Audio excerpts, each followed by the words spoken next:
Dun & Bradstreet has been a very good partner for us in Concur Technologies.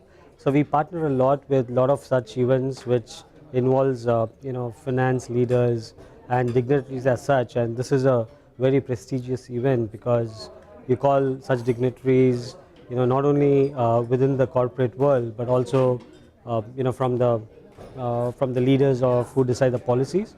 So which is great to be associated with that. So I think thanks for inviting us, Dun & Bradstreet, and all the best to you for the future more to come.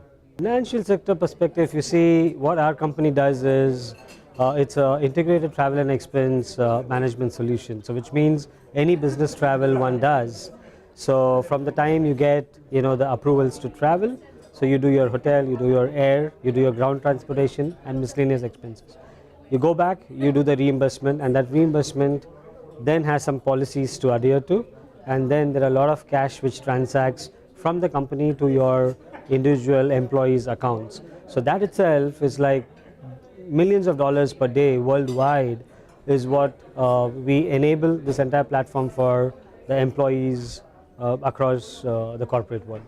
So from that perspective, not only that, if we have a very cool app in the mobile, and that app also delivers an excellent way of how you could approve your your transactions and also your receipts and also your invoices, and that way the way which you transact and the kind of banks which receives and the travel management companies, which is an ecosystem which we form, is an integral part of entire thing. Like the corporate cards which the employees use, that itself is a biggest testimony for how the ecosystem we provide, and Concur is tightly integrated with that.